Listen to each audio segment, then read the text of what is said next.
Assalamualaikum warahmatullahi wabarakatuh. Saya Fatahillah Wahyu. Kita akan mereview materi pertemuan keempat, metode perancangan program berjudul Selection Control Structure. The Selection Control Structure ini mewakili kemampuan pengambilan keputusan dari suatu komputer.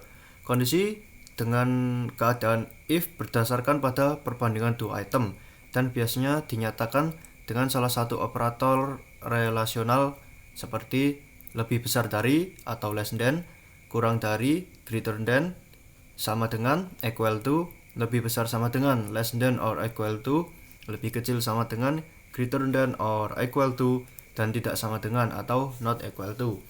Ada beberapa variasi struktur seleksi. Di antaranya adalah 1. Simple selection. Nah, simple selection ini adalah seleksi yang sederhana, terjadi ketika pilihan dibuat menjadi dua jalur alternatif, tergantung pada hasil dari suatu output berupa keadaan benar atau keadaan salah. Struktur direpresentasikan dalam pseudocode menggunakan kata kunci if, elif, else, dan and if. Lalu yang kedua ada simple selection with null branch. Selection yang satu ini adalah variasi dari struktur if sederhana. Ini digunakan ketika tugas adalah bernilai benar. Jadi kalau tugas bernilai salah, maka tidak akan ada pemrosesan yang terjadi dan pernyataan if akan dilewati.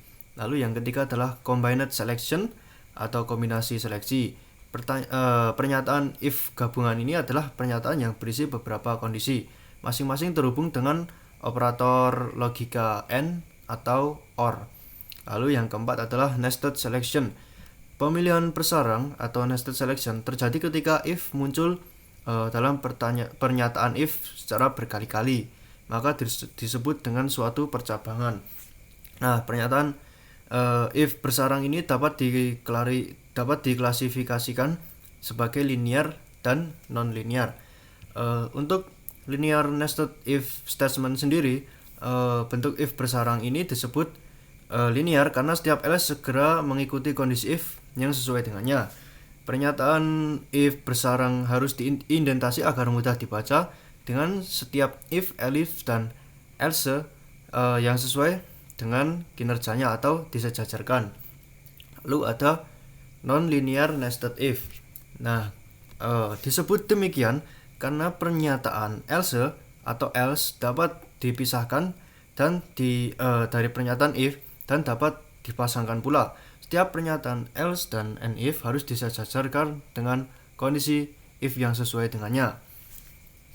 Untuk algoritma using selection atau algoritma menggunakan seleksi, nah dalam setiap contoh masalah maka didefinisikan algoritma solusi, dikembangkan, dan algoritma akan diuji secara manual. Untuk membantu mendefinisikan masalah, kata kerja pemrosesan dari setiap contoh haruslah digarisbawahi untuk mengingat agar lebih mudah. Nah, the case structure atau struktur case control dalam pseudocode adalah cara lain untuk mengekspresikan pernyataan if bersarang dengan benar. Nah, atau the case structure dapat mengekspresikan pernyataan if bersarang linear. Untuk struktur if bersarang linear dapat diganti dengan struktur case control tersebut.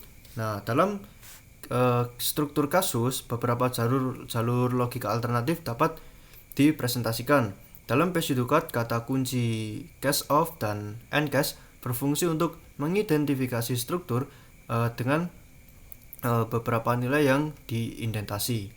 Mungkin itulah yang dapat saya sampaikan untuk review materi keempat, metode perancangan program. Apabila ada salah kata, saya minta maaf. Semoga dapat bermanfaat. Sekian dari saya. Wassalamualaikum warahmatullahi wabarakatuh. Kuliah PSI aja.